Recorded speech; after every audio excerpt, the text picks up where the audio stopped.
दुनिया की हैरत अंगेज खबरें देखने के लिए लाल वाले सब्सक्राइब के बटन को दबाएं। इसके बाद सब्सक्राइब बटन के बगल में दिखाई दे रही घंटी के निशान को भी दबाएं। इससे हमारे द्वारा अपलोड किया गया प्रत्येक नया वीडियो सीधे आप तक पहुंचेगा। बरसात की एक रात में जब कोई लावारिस चुपके चुपके अग्निपथ के शोले पार कर जाता है, तब ना कोई दीवार उसे रोक सकती है और ना कोई जंजीर उसे बांध सकती है और ना ही कोई अंधा कानून उसे गिरफ्तार कर सकता है। खुदा गवाह है कि ऐसा मर्द दुनिया में तूफान की तरह आकर मुकद्दर का सिकंदर या शहंशाह बन जाता है। अगर हम भी खून पसीना एक करके इनकलाब करें तो इस जादूगर की तरह खुददार बन सकते हैं, लेकिन ये काम तो कोई अजूबा ही कर सकता है जिसकी परवरिश महान देश प्रेमी मेजर साहब ने की हो। जी हाँ दोस्तों, आज हम बात करेंगे सदी के महानायक, देश की शान, मुकद्दर के सिकंदर अमिताभ बच्चन की। इलाहाबाद के रानीगंज जिले के बाबूपट्टी गांव में 11 अक्टूबर 1942 को जन्मे अमिताभ के पिता हरिवंश राय बच्चन एक प्रतिष्ठित कवि थे और अमिताभ बच्चन की मां तेजी बच्चन कराची से थी।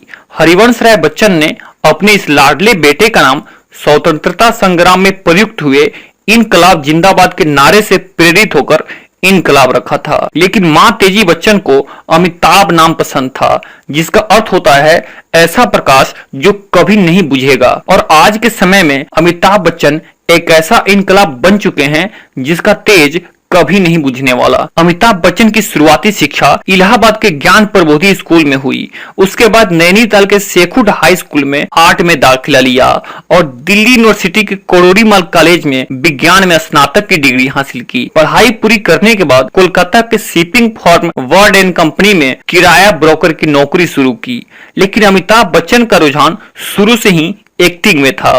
उसका एक कारण यह भी था कि उनकी मां तेजी बच्चन को स्टेज थिएटर में गहरी रुचि थी, क्योंकि वो हरिवंश राय बच्चन से शादी से पहले थिएटर की कलाकार थी। इसलिए मां की ओर से अमिताभ को एक्टिंग के क्षेत्र में जाने की इजाजत थी, लेकिन पिता ऐसा नहीं चाहते थे, इसलिए उन्हें नौकरी करनी पड़ी। लेकिन जल्द ही अमिताभ के अंदर के कलाकार ने उन्हें नौकरी छोड़कर सपनों की दुनिया बॉलीवुड की ओर जाने को विवश कर दिया और वे 1969 में नौकरी छोड़कर मुंबई चले गए। मुंबई की जिंदगी इतनी सरल नहीं थी।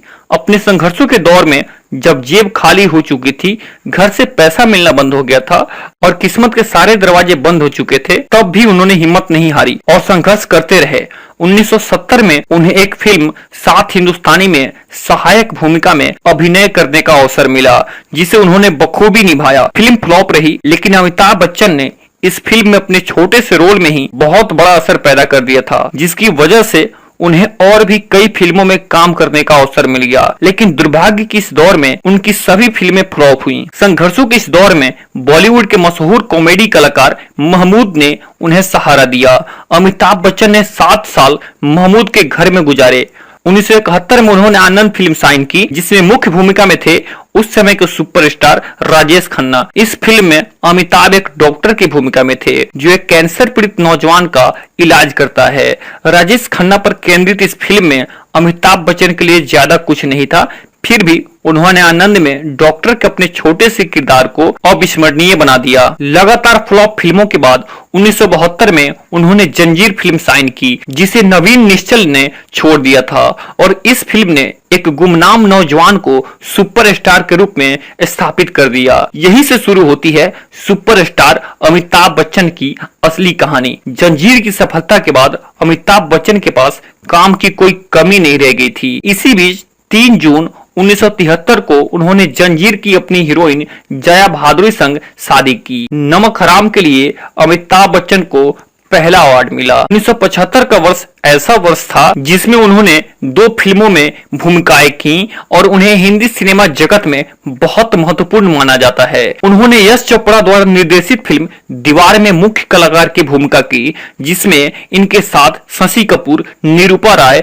और नीतू सिंह थी और इस फिल्म ने इन्हें सर्वश्रेष्ठ अभिनेता का फिल्म फेयर पुरस्कार दिलवाया। 1975 में बनी यह फिल्म बॉक्स ऑफिस पर जबरदस्त हिट साबित हुई। 15 अगस्त 1975 को शोले रिलीज हुई। इस फिल्म ने इतिहास रच दिया। यह फिल्म सबसे ज्यादा आय अर्जित करने वाली फिल्म बन गई। इस फिल्म ने लगभग 60 मिलियन अमेरिकी डॉलर के बराबर कमाए। 1999 में बीबीसी इंडिया ने इस फिल्म को शताब्दी की फिल्म का नाम दिया और दीवार की तरह इसे इंडिया टाइम्स मूवियों में बॉलीवुड की शीर्ष 25 फिल्मों में भी शामिल किया। 1982 में कूली फिल्म के सह कलाकार पुनीत ईसर के साथ एक फाइट की शूटिंग के दौरान अमिताभ बच्चन को मेज पर गिरना था और जैसे ही ये मेज की ओर कूदे, मेज का कोना इनके पेट से टकराया, जिससे इनके आंतों को चोट पहुंची और इनके शरीर से काफी खून बह निकला था। इन्हें जहाज से फौरन अस्पताल ले जाया गया और वहां ये कई महीनों तक अस्पताल में भर्ती रहे और कई बार मौत के मुंह में जाते जाते बचे। यह अफवाह भी फैल गई थी कि वे एक दुर्घटना में मर गए हैं और संपूर्ण देश में इनके चाहने वालों की भारी भीड़ इनकी रक्षा के लिए दुआएं करने में जुट गई थी। इस दुर्घटना की खबर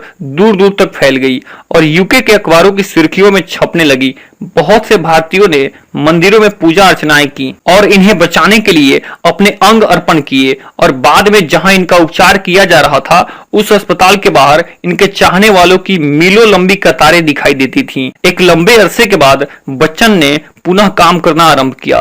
1984 में अमिताभ ने अभिनय से कुछ समय के लिए विश्राम ले लिया और अपने पुराने मित्र राजीव गांधी की सपोर्ट में राजनीति में कूद पड़े। इन्होंने इलाहाबाद लोकसभा सीट से उत्तर प्रदेश के पूर्व मुख्यमंत्री एच.एन. बहुगुणा को हराकर लोकसभा पहुंचे।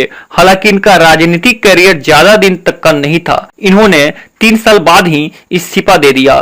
त्याग पत्र के पीछे इनके भाई का बोफोर्स विवाद में अखबार में नाम आना था, जिसके लिए इन्हें अदालत में जाना पड़ा। उनके पुराने मित्र अमर सिंह ने इनकी कंपनी ABCL के फेल हो जाने के कारण आर्थिक संकट के समय इनकी मदद की। इसके बाद बच्चन ने अमर सिंह की राजनीतिक पार्टी समाजवादी पार्टी को सहयोग देना शुरू किया।